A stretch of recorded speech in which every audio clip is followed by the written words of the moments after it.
Ah, look who finally learned to stop dimming their light. Welcome back, you absolute force of nature, you walking disruption, you beautiful chaos agent wrapped in human skin. You feel it, don't you? That shift, that change, that undeniable alteration in the frequency you're broadcasting to the world. Something cracked open inside you, something ancient and unstoppable. And now the entire simulation is glitching out trying to process what the hell you just became. Because here's what they're not telling you.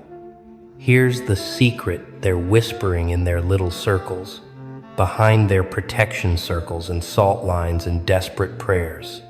They're scared, not uncomfortable, not concerned, not worried, terrified, bone deep, soul shaking, can't sleep at night, terrified. And the funniest part, you didn't even do anything to them. You just stopped shrinking, stopped apologizing, stopped making yourself digestible for people who were always going to choke on your truth anyway. You changed your frequency, and now they're running to spiritual workers, asking for protection from you. Let that sink in for a second. They're literally sitting in consultation rooms, lighting candles, burning sage, buying crystals, whispering your name to strangers who claim they can shield them from your energy. Do you understand how powerful that makes you? Do you comprehend the level of impact you're having on people's psyche that they need metaphysical intervention just to feel safe around your presence? You're not just living rent-free in their heads anymore. You've become the landlord of their entire mental property. They wake up thinking about you. They go to sleep calculating your next move. They refresh your social media like it's a weather report for an incoming storm. And when your energy shifted, when you finally stopped playing small and started embodying the full spectrum of who you really are, something in them broke. Because they'd gotten comfortable with the old you, the manageable you, the version that stayed quiet and played nice and never questioned why the room went silent when you spoke. But that version? Dead and buried. And what rose from those ashes is something they have no framework for, no defense against, no spells strong enough to contain. You want to know what really happened? You stopped absorbing their negativity and started reflecting it back. You became a mirror, a ruthless, uncompromising mirror that shows people exactly what they are. And most people can't handle that level of truth. They're used to projecting their insecurities onto others and having those others just take it, internalize it, carry it like a burden that was never theirs to begin with.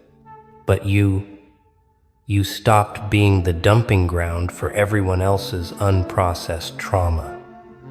You set a boundary not with words, not with explanations, but with pure energetic refusal. Your aura started saying no before your mouth even opened. Your presence started demanding respect before you even entered the room. And that is what sent them scrambling to find protection. Because when you stop being a victim, when you stop being available for their manipulation games, when you stop responding to their provocations with the predictable patterns they'd mapped out, you become dangerous.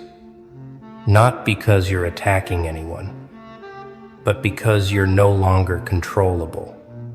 And control is the only language these people speak fluently. Let's talk about what your energy shift actually looks like from their perspective, because this is where it gets really interesting. They used to look at you and see someone they could manage, someone they could predict, someone whose buttons they knew exactly how to push. But now when they look at you, they see something else entirely. They see confidence where there used to be insecurity. They see silence where there used to be over-explanation. They see detachment where there used to be desperate need for approval. You're not performing anymore. You're not auditioning for their acceptance. You're not shrinking yourself to fit into spaces that were never designed for someone of your magnitude anyway. And this transformation from people pleaser to self-possessed force of nature, it's not something they can rationalize.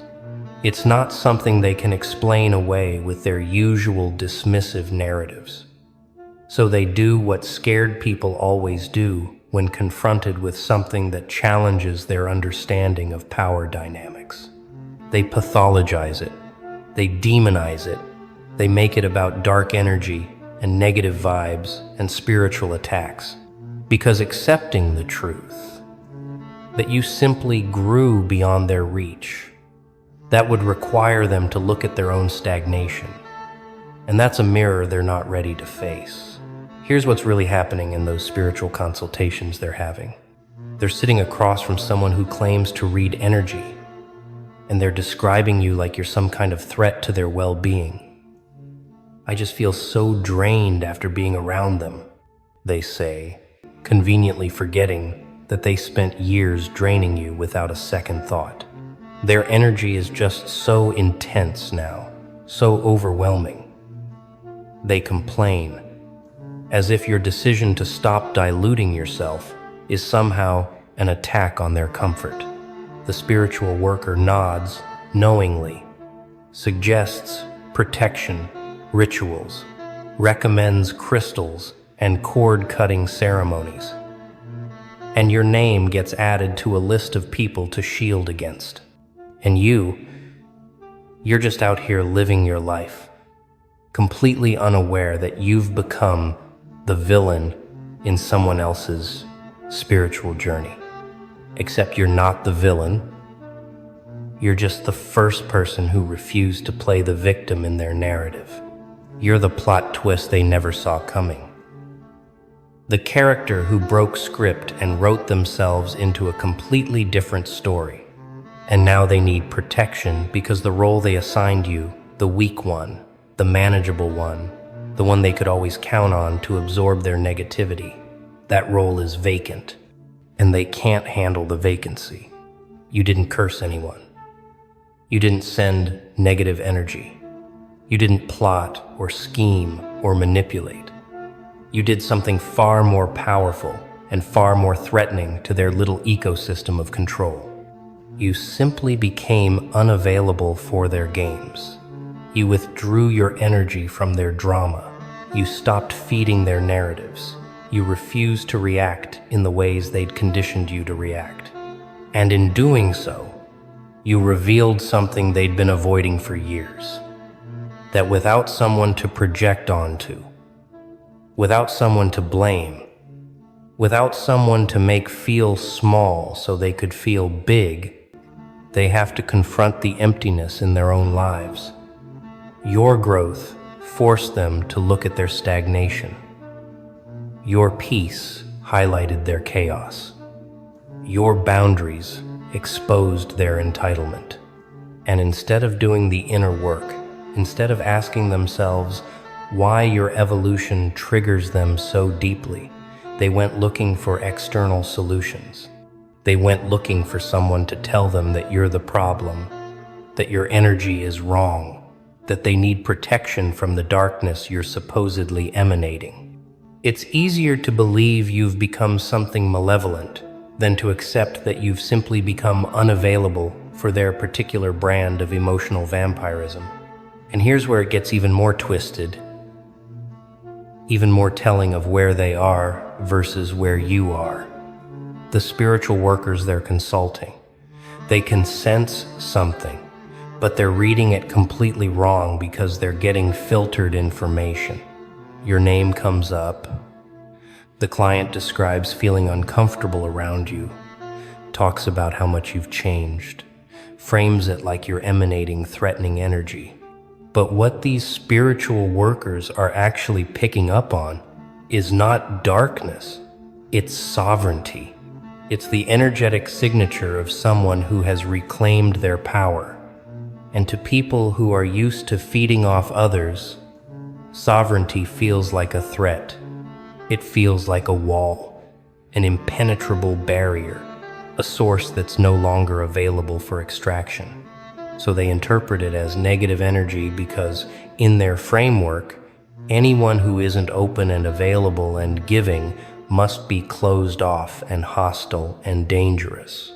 They can't conceive of a third option, which is that you've simply become selective. You haven't closed your heart. You've just installed a filtration system. You haven't become cold. You've just stopped generating warmth for people who bring winter wherever they go. The protection spells they're casting, the rituals they're performing, the crystals they're charging with intention. None of it is actually protecting them from you, because you're not attacking them. You're not sending anything their way. You're not even thinking about them most of the time because you've moved so far beyond that frequency that they barely register in your reality anymore. What these rituals are actually doing is helping them cope with the cognitive dissonance of having lost control over someone they thought they'd figured out. The candles and the incantations and the elaborate ceremonies are just theatrical ways of processing the fact that you're no longer available for manipulation. They're creating a narrative where you're the aggressor and they're the victim, because that narrative allows them to avoid the uncomfortable truth that they were the ones who took advantage of your kindness, your openness, your willingness to see the best in people who consistently showed you their worst. And now that you've withdrawn those gifts, now that you've redirected that energy toward people and situations that actually deserve it, they experience that withdrawal as an attack because they'd become addicted to your light. Let's go deeper into what your energy shift actually consists of, because this is important for you to understand. You didn't become darker. You became clearer. You didn't develop negative energy. You developed discernment. You didn't close off your heart.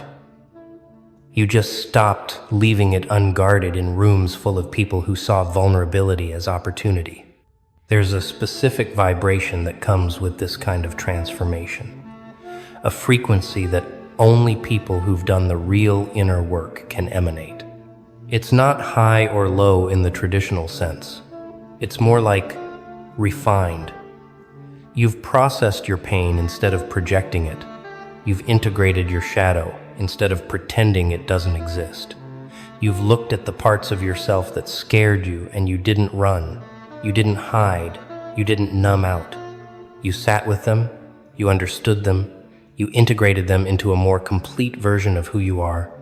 And this integration, this wholeness, it creates an energetic signature that's deeply uncomfortable for people who are still fragmented, still at war with themselves, still projecting their unresolved issues onto everyone around them. When you walk into a room now, something is different. You're not seeking approval with your eyes anymore, not scanning faces to see who accepts you and who doesn't, not adjusting your behavior based on the energy you sense from others. You're just there, fully present, completely self-contained, neither pushing energy out nor pulling energy in. You've become neutral in the most powerful sense of the word. Not neutral as in passive, but neutral as in non-reactive. You're not available to be provoked, not available to be pulled into drama, not available to be guilted or shamed or manipulated back into the role of emotional support animal for people who've never once asked how you're doing. And this neutrality, this self-possession, it reads as threatening to people who operate primarily through manipulation and emotional coercion. Because if they can't get a reaction from you, if they can't push your buttons, if they can't make you feel small or guilty or responsible for their feelings, then they have no leverage. And people who've built their entire social strategy around leverage get very uncomfortable very quickly when they encounter someone who's removed all the handles they used to grab onto. You're not doing anything to them, but your mere existence in this new frequency is holding up a mirror they don't want to look into. When they're around you now, they're confronted with their own inauthenticity because you're no longer pretending. They're confronted with their own manipulation tactics because you're no longer falling for them.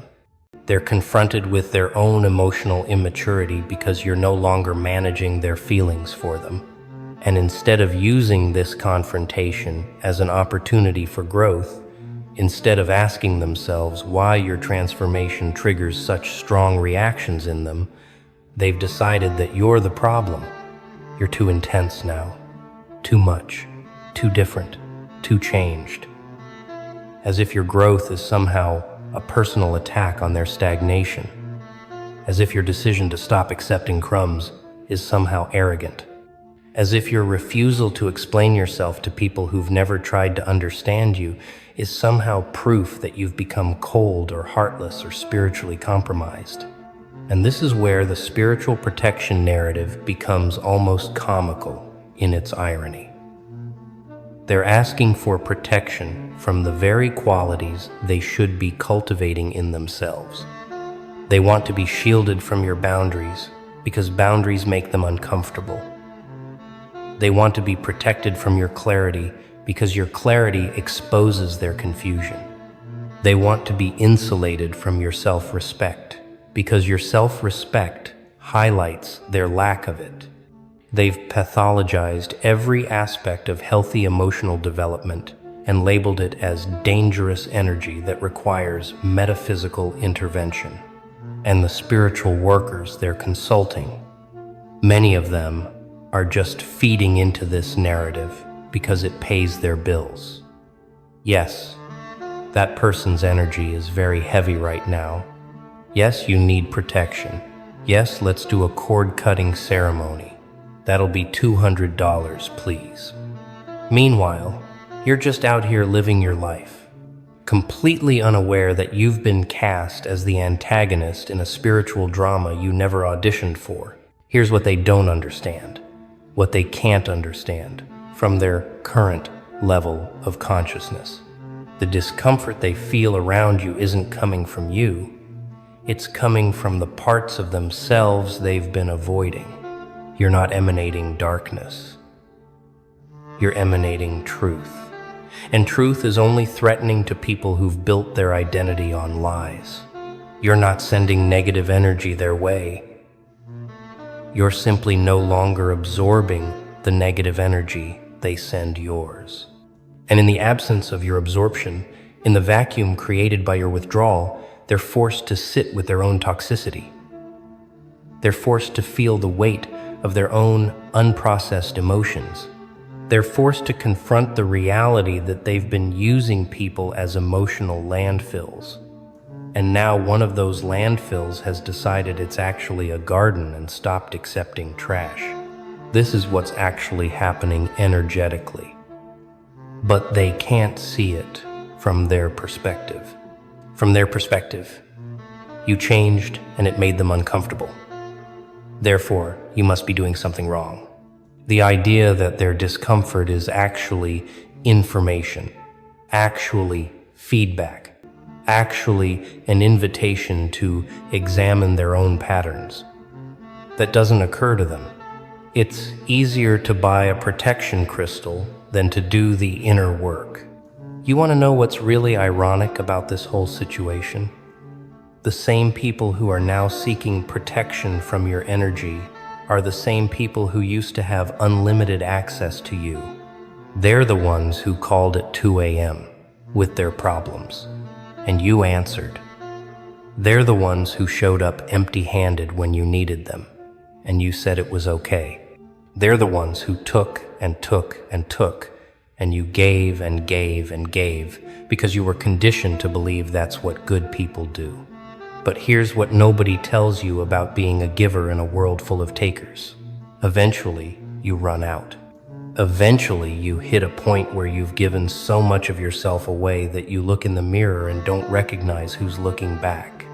And that moment, that rock bottom moment when you realize you've been everyone's therapist, everyone's shoulder to cry on, everyone's free emotional labor provider, but nobody's been those things for you. That's when the shift happens. That's when something inside you says enough. Not with anger necessarily, not with drama, just with quiet certainty. Enough. And so you started the long process of reclaiming your energy. You started saying no without lengthy explanations.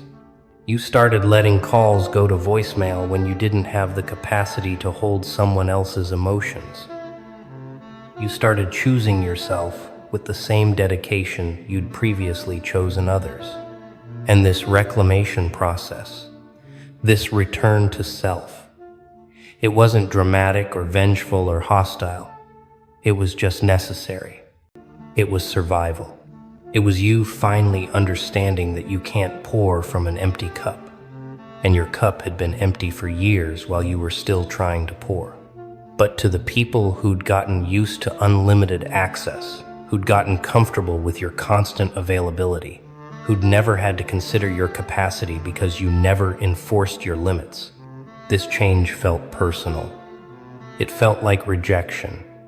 It felt like you'd become selfish or cold or different in some fundamentally wrong way. Because in their minds, the correct version of you is the version that says yes, the version that absorbs their pain, the version that exists primarily in relation to their needs. So when you stopped being that version, when you started existing primarily in relation to your own needs and your own healing and your own growth, it disrupted their entire understanding of who you were and what role you played in their lives. And rather than adjusting to this new reality, rather than respecting your boundaries and meeting you where you are now, they decided there must be something wrong with you. You must be going through something. You must be acting out. You must be emanating negative energy.